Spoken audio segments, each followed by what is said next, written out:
our stewardship translates into hope for others.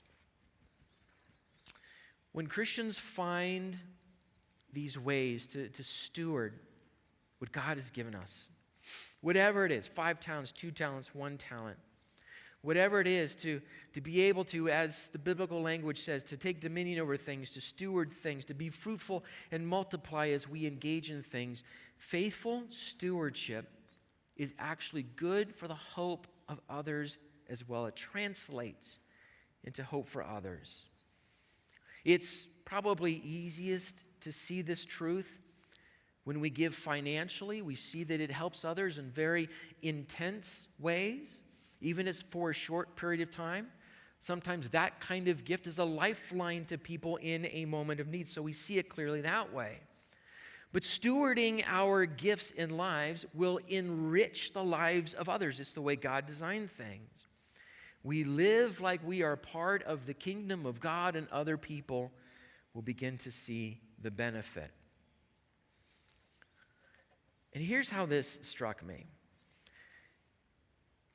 Faithful stewardship translates into hope for us and for other people.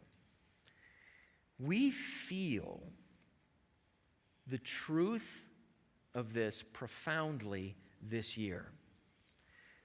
It's unlikely that any of us have expressed it in exactly these terms, but the frustration, the disjointedness of our lives that 2020 has brought in all kinds of different ways, we have felt the truth of this, when the truth of this has been in many ways taken away from us.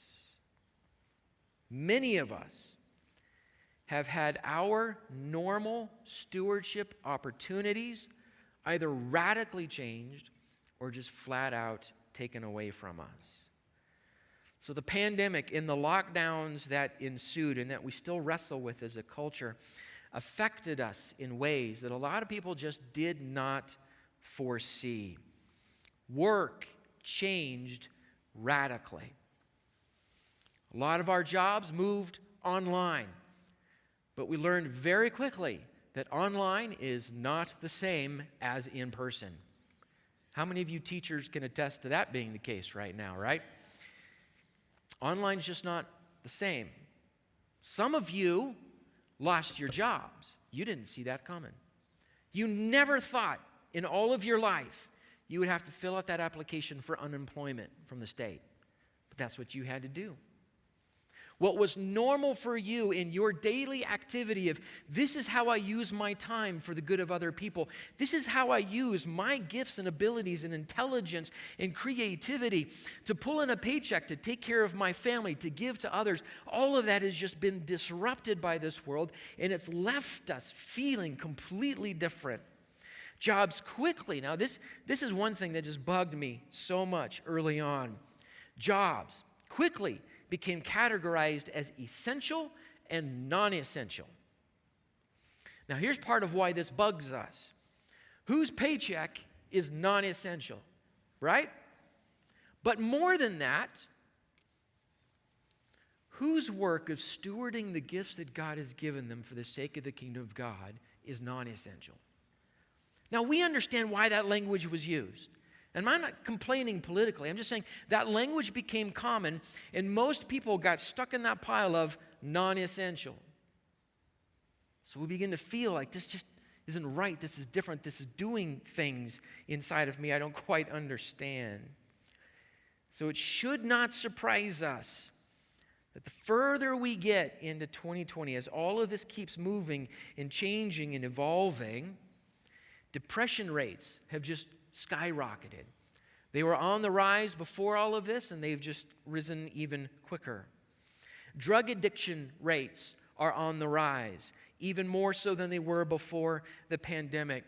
Self-reported rates of loneliness are on the rise. They were on the rise before the pandemic, and they have just skyrocketed again since. And suicides, something that has been rising over the last 2 or 3 years to frightening levels, has just continued to go up and up and up and up.